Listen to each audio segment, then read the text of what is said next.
Hello, this is another episode of The Disruptors with Andy Seeley, CEO of Creatively Disruptive. And today I'm bringing in Steve Krakower, who is the CEO of Harbor Marketing, an amazing little agency in Baltimore, Maryland, has been doing some really good stuff. And we're going to be talking about some disruption that's going on and some things that are changing and just have a general good old conversation. I've known Steve for years, since he was a little boy. And now he's a grown man doing wonderful things and really creating something I think kind of special. And he has some really good thoughts and insights into the future and what's going on. And I think it's a really cool interview for those that might be interested in kind of like how AI and digital marketing might change over the next couple of years and kind of some of the things that we're looking forward to and some of the things that may be a little bit challenging that we might be working through. So anyway, nice to see you, Steve. How you doing, mate? I'm doing good. Yeah, thanks for having me on the show. Excited to dive in here. The first one of the Disruptors. What an honor. What an honor. So let's kick things off with you just talking about your origin story and where you came from and how you got into this business and what Harbor Marketing's all about. Yeah, sure. So I guess going way back, I first had the idea of starting an agency actually back in college, which is nearly about 10 years ago now. Believe it or not, I saw a Tai Lopez ad, and he was talking about how you could get people to pay you to run their social media. And, being a broke college kid at the time, I thought that sounded like a pretty cool idea. And so that's what kind of sparked the idea for me to start an agency. Didn't really do anything with it until after college when I was working a full-time job. And I had always kind of known that I wanted to be an entrepreneur and that I wanted to create something and, just kind of live life on my own terms. And, I was working this job and it was fine. I enjoyed it, but I knew it wasn't really what I wanted to do deep down in my core. So I revisited that idea of Tai Lopez and getting people to pay me to run their social media. And I started kind of freelancing on the side. I think I was charging like $150 a month for me to manage, someone's entire marketing system. And I had a couple of those. So I was working a ton and I had like 3 or 4 clients, probably making a grand total of about $450 a month. And, genius idea on my part. At the time, I said, now's a good time to quit my job. I have $450 a month of revenue coming in. Let's just wing it and see what happens. So at age 22, I quit my job and went full time with Harbor Marketing Agency, such as it was at the time, and just basically started pounding the pavement, went around to different businesses in Baltimore and walked in the door and said, hey, I'm Steve, can I run your marketing? And most of them said no. A couple said yes. I got a couple more clients. And that was basically how I operated for a couple months. I was scraping by, just trying to get clients, doing marketing for whoever would have me. I got lucky enough to get accepted into a mastermind with Kat Howell, which is where I met you, Andy. Wasn't there a donut strategy that you implemented? There was a donut strategy. So yeah, there's an entrepreneurial lesson in here. So, I was a 22-year-old kid. And I was trying to make this business work. I was trying to get this business off the ground. No idea what I was doing. No sales skills, nothing. No idea how to scale a company. And I kept getting these ads for this mastermind where they would train you how to grow a marketing agency. And I saw these case studies in this mastermind of people that had grown their agencies to 40, 50, 60K a month, which seemed like a giant agency to me at the time. I thought those people were really, really successful. And so at the beginning of 2019, I wrote a goal down that said, by the end of the year, I'm going to join this mastermind and I'm going to learn how to scale this agency. It was $10,000 to join, and I did not have $10,000 to spend. So my plan at the time was, I'm just going to save as much as I can, scrape up $10,000 and join this mastermind. And what ended up happening was the owner of the mastermind, a lady named Kat Howell, posted in this Facebook group that she owned, and she said, I'm looking to have 6 people come and join me in New Zealand, and I'm going to train you how to scale your agency, and I want to document the process, and we're going to use this as content for our mastermind. And she was going to cover all the expenses, fly you out to New Zealand, put you up and train you how to scale your agency. And it was all expenses covered. And I saw that and I was like, this is my golden opportunity. I have to be one of those 6 people. So there was an application process to make that happen. I filled up the application, went through that process, but I also just wanted to stand out a little bit more and kind of go the extra mile to separate myself from the crowd. So what I ended up doing was I researched donut shops in Auckland, New Zealand, where Kat Hall's agency was located. And I found a Krispy Kreme donut shop, and I made an international phone call. I called the donut shop. I'm in Baltimore. I'm calling this Krispy Kreme donut shop in New Zealand. And I said, hey, I want you to deliver a pack of donuts to this marketing agency. And I need you to take a Sharpie and write a note on the inside of the box and say, hey, Kat, my name's Steve. I'd love to be one of the people that come to New Zealand. Please consider me. And so I'm saying all this over the phone to this donut shop worker in New Zealand. I'm saying, okay, I need you to write this down. Hey, Kat. She's going, hey, Kat. And so she wrote the whole message, and they delivered it.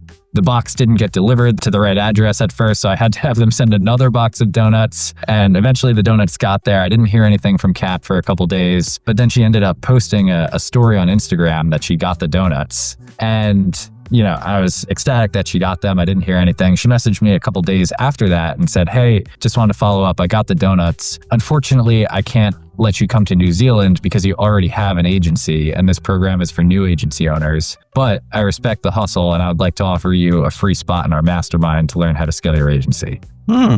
That's cool.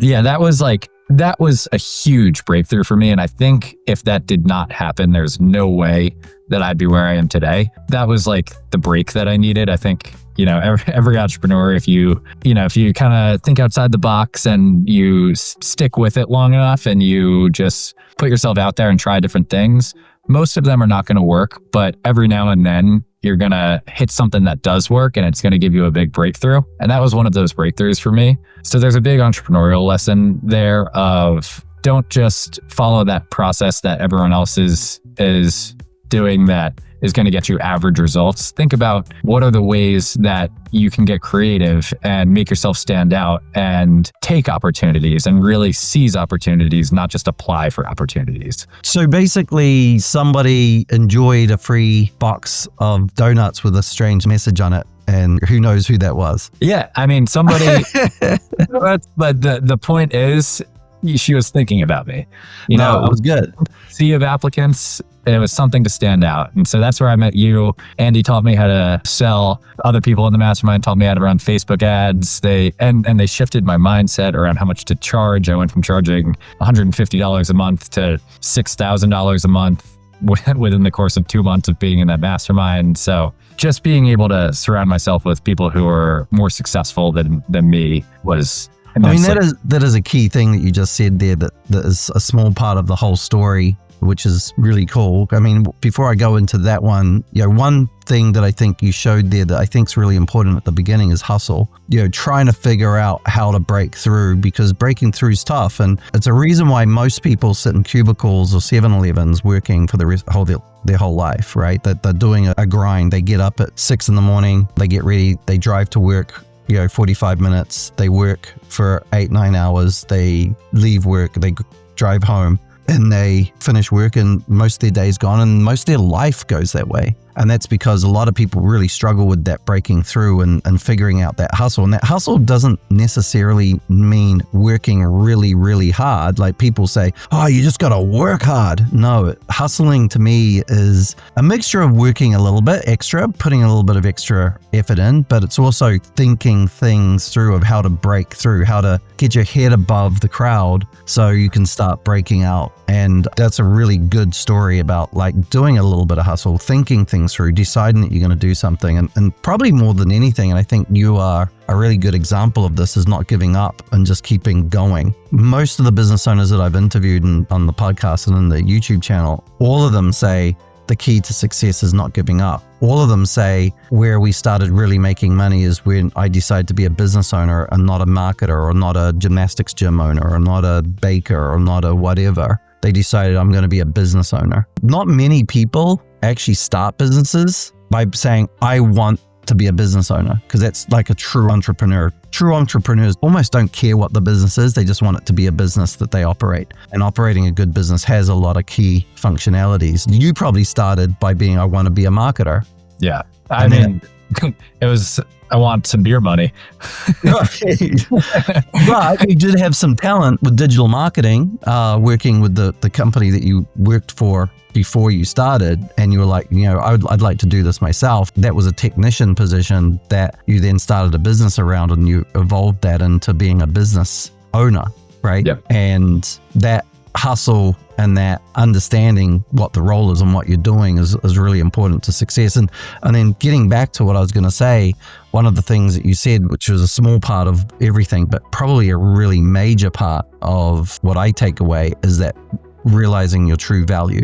And when you're charging $100 a month, even if you're not very good at what you're doing, you're probably worth more than that, just from your human time that you're giving somebody. But if you're getting people business, the true value, you need to get to the point. And most businesses that I know of really undervalue themselves, and they don't understand their true value. And their true value is undersold because they're worried about losing customers, or they're worrying about getting customers. And sometimes you got to find that happy balance of what my value is, and I'm not so bothered about losing customers because my value is here. And that kind of brings me a little bit into what we do from a digital marketing standpoint, helping small businesses, is the real that I've seen. And we work with over 100 businesses currently as clients, and we've worked with hundreds, probably 600 or 700 businesses over the decades with businesses. And to talk a little bit about us, Creatively Disruptive kind of evolved out of a publishing company called Getaway. And Getaway was founded in pretty much 2009. Just before Lehman Brothers collapse, which is kind of interesting, the big financial collapse. So my experience of talking about businesses kind of comes probably even before that, as a director of a TV station that I started that in 2004. So we're looking at about 21 years of experience working with small businesses, and all of them tend to undervalue themselves until they get their marketing right. When they get their marketing right, all of a sudden the supply and demand quotient goes in their favor. And if your demand is here and your supply is here, then your price should go up. Before the marketing, usually, at least in their minds, they feel that, hey, I have so much capacity and not a lot of demand, so I've got to keep my prices low. And that's a dangerous place to be. And I guess that's the biggest, very simple way that I would say the biggest value in effective marketing and advertising can change for your business, is it puts the supply and demand equation in your favor,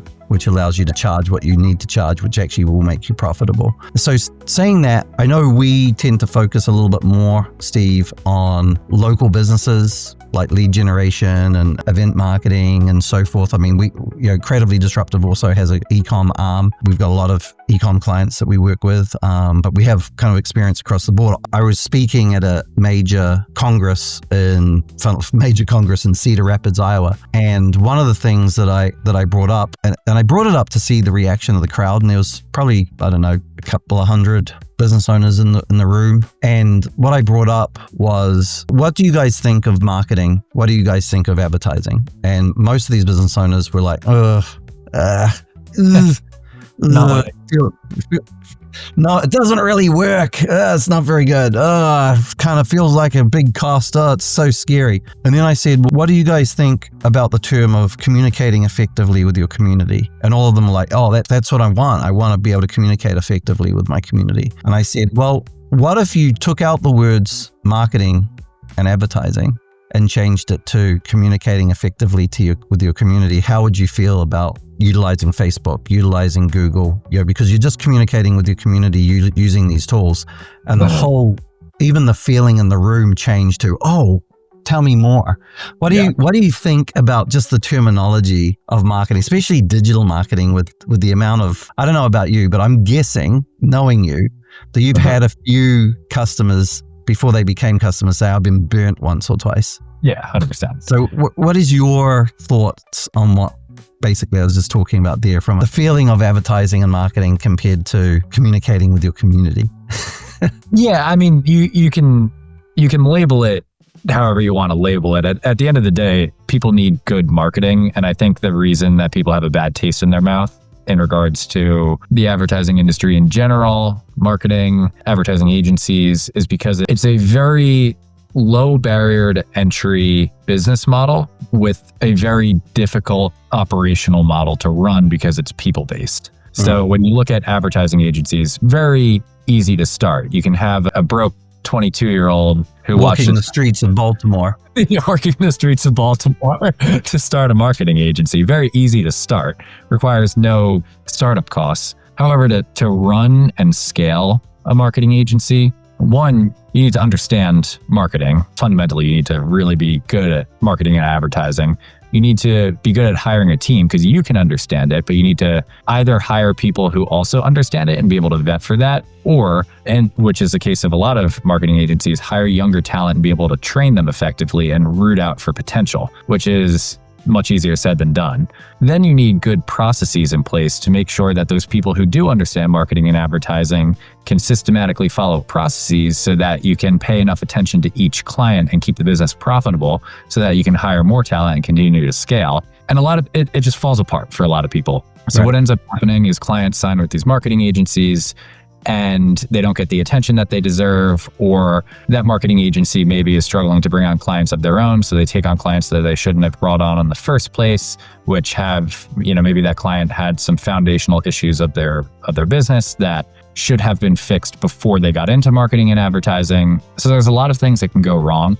But at the end of the day, if you have some solid fundamentals and foundational elements in place for your business, like you have a good product, you have good systems in place, you have the infrastructure to support marketing and advertising, you're running a profitable business just from like a unit economics standpoint at the start of that marketing and advertising relationship, then good marketing can be a really strong catalyst for success for you. And going back to your point of what you said before, effectively communicating with your customers versus, calling it marketing and advertising. I think effectively communicating with your customers is a good way to label it, because if you think about what advertising is, it's just putting messaging out to the masses, really. And most people are probably going to ignore your advertising. Most people are probably, maybe not going to respond well to your advertising. And what I think a lot of business owners have to understand is that's totally okay. Because what you're doing is by running advertising, you're enabling those people who potentially would be just like brand fans. They really love what you're offering. Let's say it's a kids activity center and they're looking for a gymnastics gym for their daughter, and your ad gets in front of them, you're doing something really amazing for that parent. You're solving a really big problem for that person. And it's not annoying to that person. They're actually grateful to see your advertising. They're like, I've been looking for something like this. Thank you that I got this ad. This is so great. I'm going to sign up right now. For us, we market for breweries. Maybe people are looking for a spot to go with their friends, or they're looking for something to do after work, or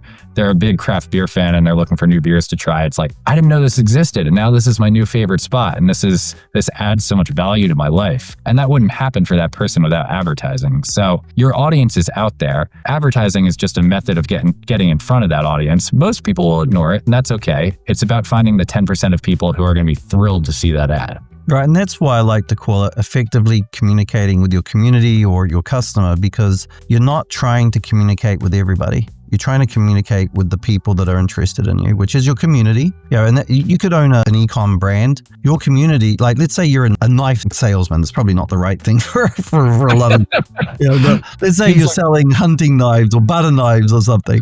And, those people that are interested in knives, that's your community. Maybe you're selling stuffies, lots of plush stuffies. The people that are interested in plush stuffies, that's your community. That's who you're trying to effectively communicate with. And like you said, when you reach those people and they see the message that resonates with them, that they're all over it. And that's all you're trying to do as a marketer, is to do that effectively. And I think what you said is true. There's so many agencies, and this is where people often come through and they're like, I've been burnt before, is you have people who might have some talent on social media marketing, right? Like just organic social media posts, and they start an agency. And then they hire a bunch of contractors that don't really care, because those contractors don't really work for the agency, and they're working on your product as a business owner, and you end up just getting really subpar at best stuff going on. And oftentimes, those people that you're working with have gone through, Ty's program and mastermind, and they're charging a whole bunch of money for a service that you could probably do yourself to a degree. So looking for an agency that actually knows their stuff and has been around for a little bit. And I'd look at agencies and look at, hey, how long have they been in existence for? Lots of, especially digital marketing agencies, come and go like the wind. We've been in business for 10 years. I know you've been in business for 6 or 7 years now. That's lifetimes of agencies, and that you only get there because you actually are good at what you do and you actually do some good things. And as my advice to anybody who's looking at doing digital marketing, I do recommend finding a good agency, because then all of a sudden you add all this talent. Like with us, if you hire Creatively Disruptive, you'll get a very good email marketer, a very good Google ad manager, a very good Instagram ad manager, a very good Facebook ad manager. I know you could call them Meta, but those both operate differently to each other. You get a very good SMS manager. You get AI management. You get a whole bunch of suite of stuff that if you were trying to hire those people individually, you'd probably spend $20,000. Yeah. But if you hire an agency, you can actually get that suite of stuff, which you kind of need nowadays to actually deliver a really good product and do things well. So with that, just to move on from showcasing agencies, what do you think is the biggest misconception businesses have about digital marketing today? Like the biggest misconception just about digital marketing, not agencies, but marketing online. What is a big misconception that you think that there is out there? I think a lot of businesses still operate like it's 2010, meaning that they basically throw up a website and they post on Facebook and Instagram and they think that they're doing marketing. Yeah. I think that's the biggest misconception, because what happens is, you hear these stories of kind of these unicorn brands from back in the day that had this viral social media strategy and gained all these followers, and then the followers got them these customers, and that's how they grew their business. And you have to add in the context of the time that they grew that business. So that was when platforms like Facebook and Instagram, or even if you go a couple of years later, TikTok, were just getting some traction, and they were rewarding brands with more reach who were using their platforms, because that's what attracted more brands to come to their platforms, as if those brands knew that other brands were having success on those platforms. So there were a lot of stories like that came out. And so every brand got on these platforms and they thought that all they needed to do was just post on Facebook and Instagram, and that's what would get them customers. But as more and more brands came onto those platforms as the years passed, Facebook and Instagram stopped rewarding brands with as much reach, because now they didn't have to, because there were so many brands on the platform. It was more competitive, and people didn't want their newsfeed to just be filled up with brand posts all the time. Yeah. So the switch that happened is, if you wanted to reach as many people, once these platforms were saturated, you need to start running ads. And even that became a little bit saturated as the years went on. So as you start running ads, nowadays you need to have a whole marketing ecosystem in place. There has to be a really thorough marketing strategy where it's not just you post on Facebook and Instagram, but it's also you're running ads. It's also your website has to be pretty good. It's also you need to be collecting emails on your website and phone numbers, and you need to be doing email marketing and SMS marketing, and all these things have to work together. That's how marketing should operate for brands in 2025 and 2026 and 2027. It's no longer just channels in a silo where it's like, okay, yeah, we have a half decent website and we post on Instagram twice a week and let's check the box if we're doing marketing. Now it's like, no, let's get experts in every single area of marketing and make sure that we have a thorough, effective strategy in place. Yeah. And I would add to that I guess I'm old enough to remember when businesses could kind of like force its customers to behave the way they wanted them to behave. Say, hey, if you want to do business with us, this is how you're going to do it. That doesn't work anymore. If you're going to get any business, the company has to be fluid and reach its consumer where they want to be reached, and allow that consumer to reach them the way that consumer wants to reach them, not rather than forcing the consumer to operate in the way that the company wants to. You go back to the Mad Men days in the 60s, the companies would just tell people, this is how you need to do business with us, and people would just do it, right? Nowadays, unless you actually are flexible and kind of meet the customer where they want to be and how they want to be reached, you won't get them. We have a strategy where we reach out to people and we allow them to reach back to our clients in a way that that client wants to reach out. So we give them the option of text message, WhatsApp, Messenger, direct message, email, lead form, whatever, phone call, walk-in, whatever it is that and we try to show them, hey, you can reach out to us in these different ways. And whilst that does get a lot more responses, does get a lot more incoming inquiries, the challenge nowadays with that strategy is a small business owner, be it an e-com brand or a local, brick and mortar, has to manage like 12, 8 channels to make sure that their customers are comfortable. But that kind of brings us into kind of like talking a little bit more about some AI and different ways to manage it, because there are tools now to allow you to manage all those different channels and so forth. And let's talk a little bit about some of that stuff. So AI is kind of like changing the game really fast, and we'll talk a little bit about this because I think it's really important. What's one way that you're already using and seeing AI being used with your agency and with your clients that you feel is making a real impact?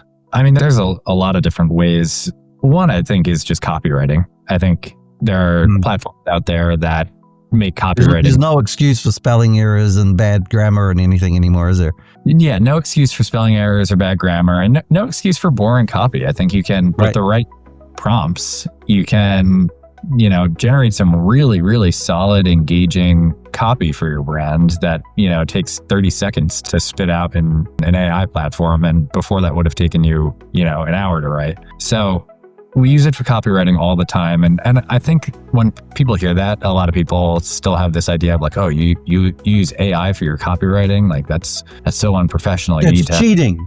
Yeah, it's cheating. It's like, no, it's not. It's all that matters is the end result. And our AI copy tends to outperform human copy. Right. It allows you to produce a lot of it, and then you can choose the one that you like. Like, because I know we don't ask it to build copy and we just take whatever it gives us. We look for lots of different variables. We look and use it for ideas, and then you can even tweak it. But yeah, so that's one way. I'll give you another example. So we just went through a rebrand of our whole company. This logo, if you're watching the video of this podcast, this logo behind me, which is backwards on the video, was our old logo. I still need to update it. But I felt like our brand looked less like a brewery marketing agency and more like a missile development defense contractor, which is not the vibe we were going for. It's like a big pointy arrow and just wasn't what we were going for. So I went through ChatGPT and I gave it a prompt that was something along the lines of, you are an expert brand consultant with more than 25 years experience of building some of the best brands in the world. Treat me like a client and take me through a consultation that you would ask one of your branding clients. And then it spat out a whole bunch of questions like, who's your target avatar? What kind of feeling are you looking to give your customers? I forget what some of the other ones are, but it was a whole bunch of questions, and I went through and answered them. And then it gave me this giant brand guideline with colors and fonts and copy direction that we could use, this whole brand guide. And that has become our new brand. We literally repositioned the entire company around what ChatGPT gave us as a brand guideline. And I think our brand is so much better now.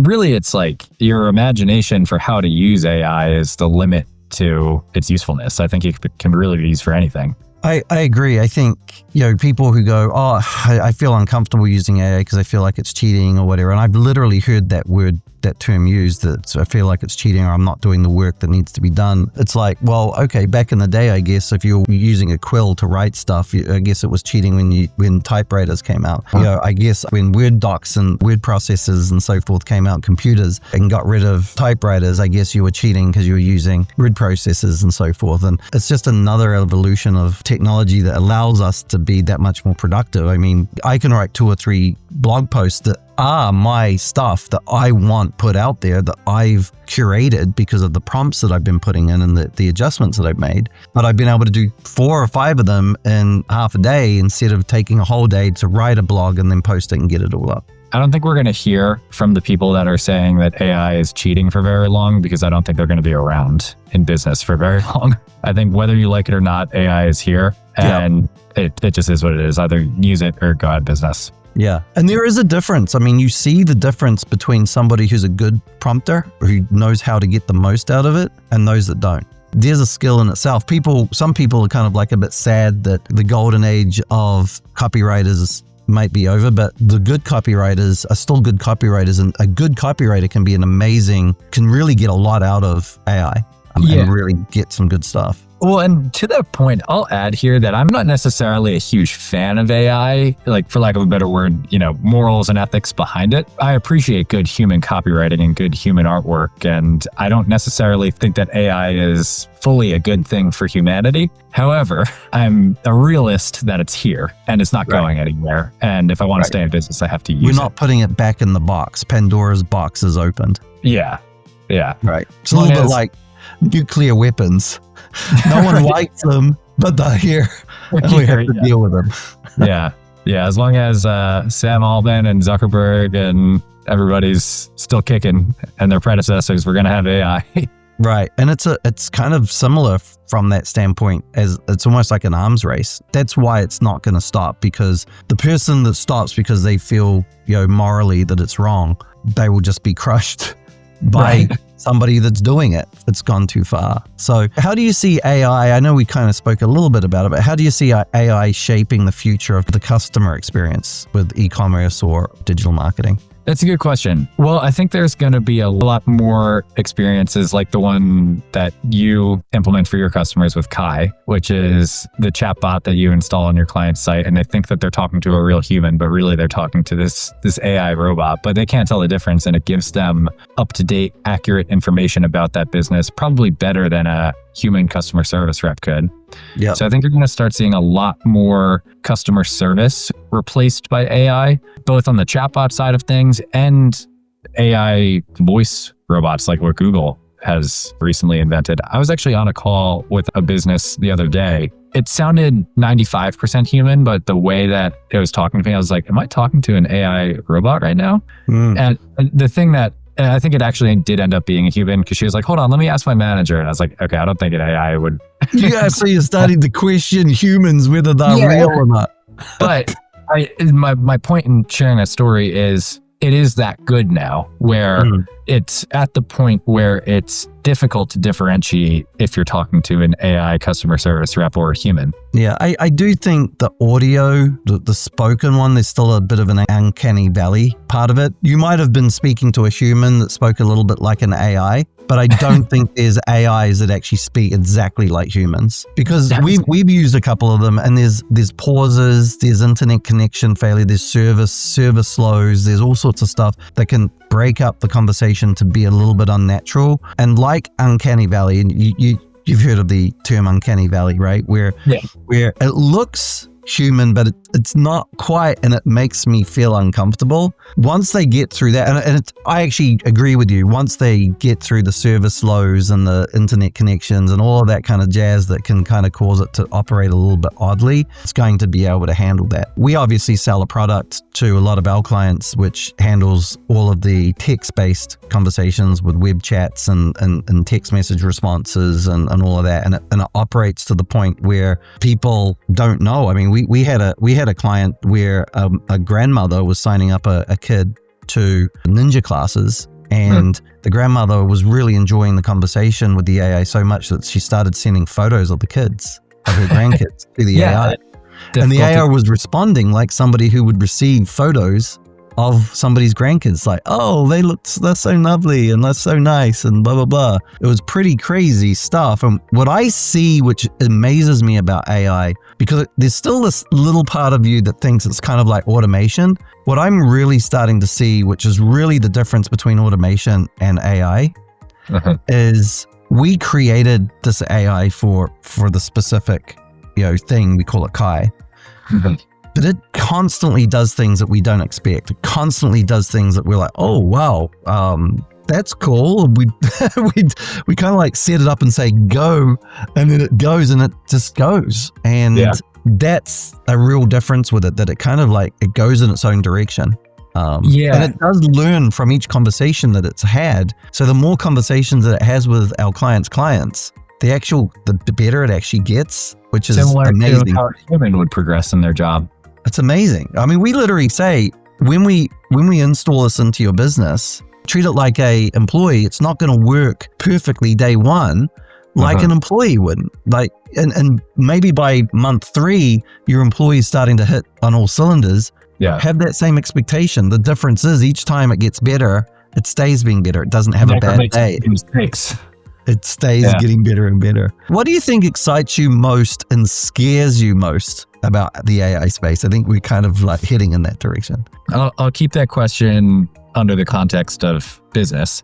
One of the things that I'm interested to see if it will happen, and this is me, I'm not going to pretend to be an expert on AI, but I think we're heading in this direction with AI agents, is AI's ability to integrate different softwares and personalize the customer experience more. For example, let's say AI knows that someone saw a specific Facebook ad. I'm going to use a brewery example for a beer that they're releasing. And we also have that person's email address. And then AI knows that this person saw this beer and that maybe they came into the brewery and ordered that beer. And that purchase was clocked through Square, their payment processing platform. Then maybe AI is also integrated into Klaviyo, the email marketing platform. And because it knows that they purchased that beer, it sends them a personalized recommendation for other beers they might like based on their palate profile. And so it's integrated deeply into all of the marketing software to automate and personalize the customer experience so that everybody receives extremely relevant marketing all the time. Going back to what we were saying about advertising before, how 90% of it is going to be irrelevant and it's about getting the 10% that do like it. Maybe that flips. Maybe 10% of it is irrelevant and 90% of it you love. We might be heading in that direction. Maybe not to that degree, but I think to some extent of that, we will see. And what scares me about that is what that means for agencies and how we adapt to that. Will agencies become completely obsolete due to AI?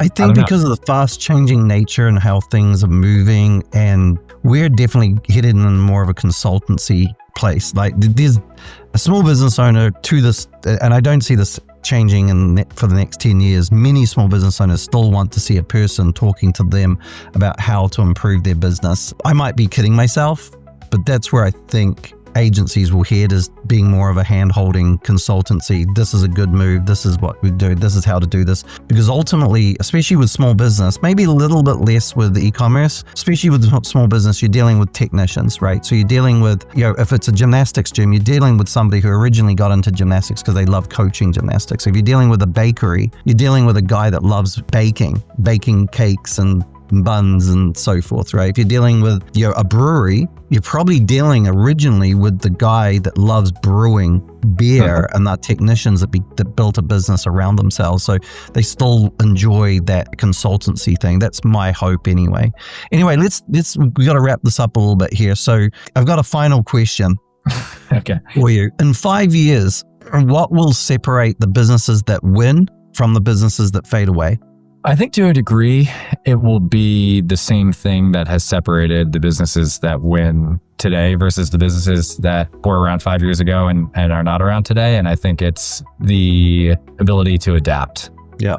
It's survival of the fittest and who's willing to change with AI, who's willing to shift business models, who's willing to look at the current landscape and figure out how they fit into the future landscape. I think those are the businesses that will win. And if you just sit on your heels and think that you're safe because you've been successful in the past, or that your business won't be touched by AI or any of the other technological shifts or cultural shifts or any other shifts that are happening, you're probably in for a struggle.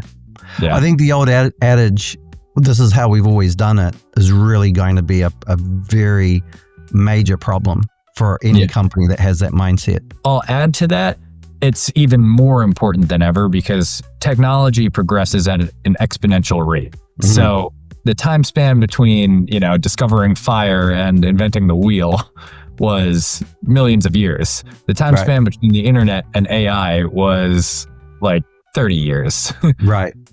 The time span between AI and whatever's next is 7 years, maybe. Right. So, it's scary. It's scary. It's moving so quickly, right? So, all right. So adaptability, and I would add to that, that probably more so than anything, a commitment to why you're in business, not a commitment to how you're in business. And that allows you to be adaptable, because if you've got a really strong commitment to your why, and your why should be more than how you do something, right? Or what you do. So if you've got a really strong commitment to your why, but you're very fluid on your how and your what, I think you'll be fine and you'll be able to adapt. And I think that's where a lot of businesses need to be thinking, right? Hey, I want to sell cakes. I'm a baker. That's my why. I want to sell the most beautiful, tasty, beautiful cakes possible. But I'm very open to how I go about making them, how I'm delivering them, how it gets done, blah, blah, blah. But my why is creating amazing birthday cakes, let's say. Yeah. Right. All right, man. Well, it was very nice talking to you. Hopefully we'll bring you on as a recurring guest. And it's great talking to you. And you have a really great rest of your day. And we'll be talking to you soon. Yeah, well, thanks for having me on. Can you share where people can find you if they want to find out more about your amazing thoughts on marketing and AI? Yeah, harbormarketingagency.com. Just go there, reach out to us, and happy to chat. Awesome. And if you want to talk to me, go to creativelydisruptive.com. We'll see you there. Have a good day, guys.